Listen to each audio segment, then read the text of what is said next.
कई जंगें रुकवाने और अमन की बात करने वाले डोनाल्ड ट्रंप ने अपने हमसाये पर ही हमला कर दिया। जी हाँ, बिल्कुल एक नई जंग शुरू हो गई है। अमेरिका ने वेनेज़ुएला पर हमला कर दिया। वेनेज़ुएला के सरबराह को गिरफ्तार करके अहलिया समेत मुल्क से बाहर मुंतकिल कर दिया गया। आमिर रज़ा मेरे साथ मौजूद है, उनसे बात करते हैं। आमिर भाई, अमन की बातें करता था डोनाल्ड ट्रंप, उसने वेनेज़ुएला पर हमला कर दिया, मामला किस तरफ जा रहा है? देखिए, मैंने एक दफ़ा याद है आपको ये कहा था कि ये जो अमन की बात कर रहा है अमेरिका, ये असल में हाथी के दांत दिखाने के और खाने के और। ये जो बातें थी वे सारी खाम ख्याली थी लोगों की। असल में जब भी आप याद रखें, जब भी कोई दरिंदा जो है 2 कदम पीछे हटता है तो इसका मतलब ये होता है कि अब वो अगली जस्त लगाने लगा है। तो अमेरिका के साथ ये बिल्कुल ऐसा ही है।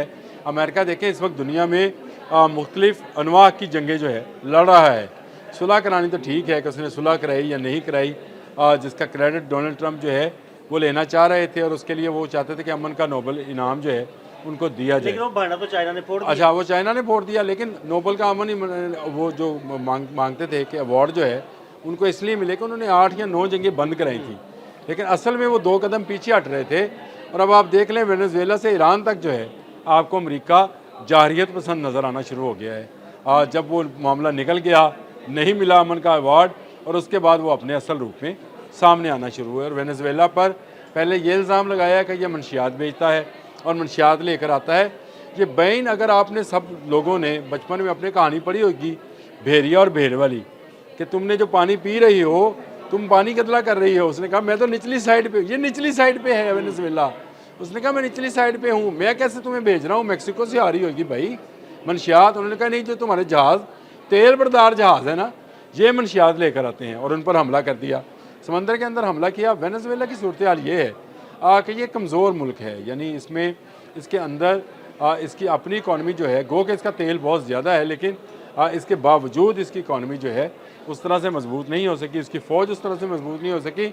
मैं आप पाकिस्तानियों को ये कहता हूँ कि आप अल्लाह पाक का जितना शुक्र अदा करें उतना कम है, क्योंकि उसने आपको एक मजबूत फ़ौज और एक एटमी मुल्क बनाया हुआ है। बिल्कुल कोई शक अब आपको मैं एक छोटी सी मिसाल दूंगा, आपको समझ आ जाएगी। ची गुवेरा का नाम सुना, क्यूबा का नाम तो सबने सुना हुआ है ना। वहाँ पे उनके थे फेडरल कास्त्रो।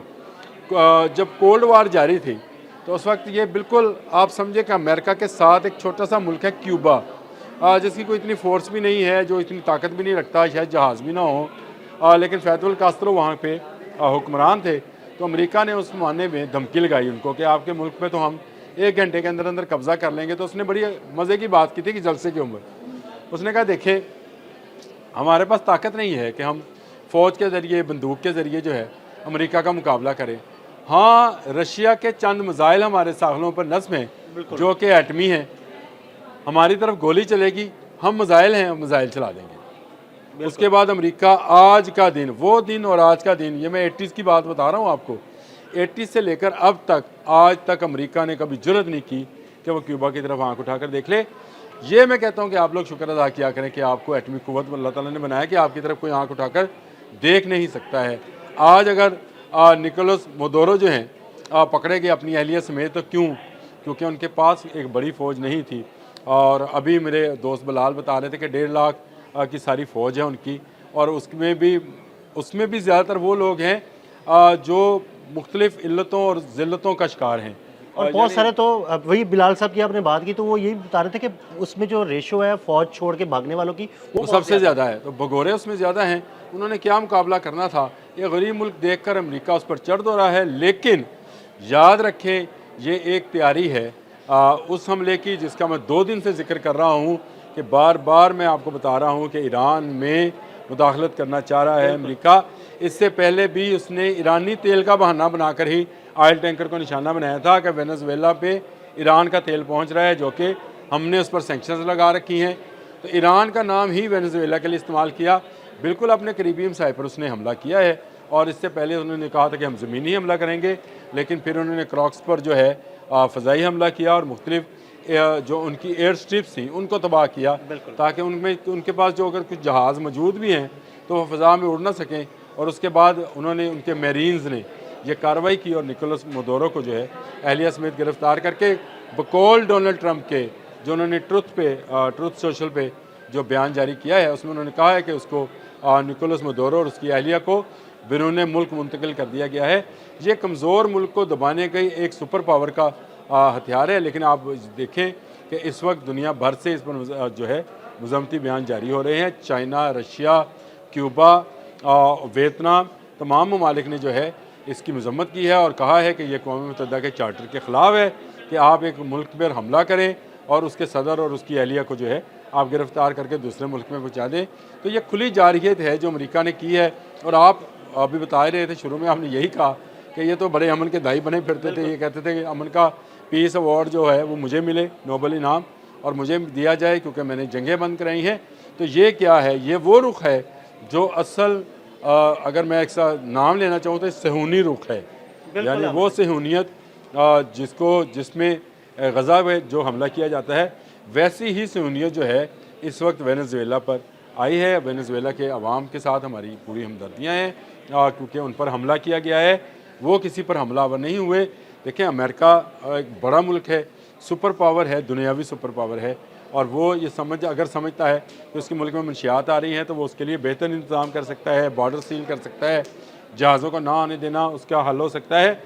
दूसरे मुल्क पर बहाना करके भेड़िए की तरह भेड़ के बच्चे को झपटने का जो तरीक़ाकार है, इसकी किसी भी अखलाकियात के अंदर कोई जस्टिफिकेशन। आमिर भाई, इस हमले से साफ बात वाज़ेह होती है कि ये सिर्फ एक बहाना बनाया गया मनशियात का, उन्होंने हमला करना ही था। देखिए, पहली बात तो यह है कि काफ़ी लंबे अरसे से तैयारी की जा रही थी। आहिस्ता आहिस्ता आहिस्ता माहौल बनाते चले गए। असल मामला ख़राब उस वक्त हुआ जब नोबल पीस अवार्ड जो है डोनाल्ड ट्रंप को नहीं दिया गया। उसके बाद से ये सारा मनशियात का और ये जहाज़ों का और फिर ईरानी तेल का सारा बहाना बनाया गया। ये सारे बहाने थे। देखिए, होगो शावेज़ जो इनके पहले सदर हुआ करते थे, वो इसको शैतान अज़ीम कहा करता था। कहता था अमेरिका जो है शैतान अज़ीम है, उसने लक़ब ही ये दे रखा था इनको। वो अमेरिका का नाम कभी नहीं लेता था। वो कहता था कि पूरी दुनिया में अगर अमन को ख़राब करने वाला कोई मुल्क है तो ये अमेरिका है। यही मिडल ईस्ट में इसने इसराइल का पंजा गाड़ा हुआ है। ये बाकी ममालिक में भी यही सारी शरारतें करता है। उस वक्त ये अफ़गानिस्तान पर भी हमलावर थे। तो होगो शावेज़ जो थे, उनकी कही हुई बातें जो हैं वो अब मेरा ख़्याल है वेनेज़ुएला के लोगों को याद आ रही होंगी। लेकिन एक बात हमें भी ज़हन नशीन रखनी चाहिए कि मज़बूत फ़ौज का किसी मुल्क की सालमियत के लिए और उसकी खुद अरादियत के लिए कितना ज़रूरी है। आज सिर्फ इस एक हमले से आपको वाज़ेह हो गया कि वहाँ का प्रेसिडेंट और उसकी अहलिया को जो है अगवा कर लिया गया। अगवा करके कोई सोच सकता है किसी दूसरे मुल्क में आपके चंद मरीज़ जाएँ, हेलीकॉप्टर से उतरें और प्रेसिडेंट और उसकी अहलिया को उठा कर ले जाएँ? ये वहीं पर हो सकता है जहाँ पर फ़ौज कमज़ोर होती है। और जो लोग अदारों के ख़िलाफ़ बात करते हैं, ट्वीट करते हैं, काम करते हैं, उन तमाम लोगों के लिए ये एक सबक है कि आपकी फ़ौज आपकी मुहाफ़िज़ है। कोई शक और जब तक आप एटमी क़ुव्वत हैं, आप एक मज़बूत मुल्क हैं, और इस मज़बूत मुल्क को अल्लाह ताला कायम व दायम रखे ताकि क़यामत ये मुल्क कायम रहे और आलम इस्लाम की खिदमत करता रहे। लेकिन वेनेज़ुएला पर जो हमला किया गया है, मैं बतौर इंसान इसकी भरपूर मज़म्मत करता हूँ। बहुत शुक्रिया आमिर रज़ा जी। बिल्कुल, आमिर रज़ा ने बड़ी तफसील के साथ आपको इस सारे मामले के बारे में बताया। अदील अहमद और आमिर रज़ा को इजाज़त दीजिएगा। अल्लाह हाफ़िज़।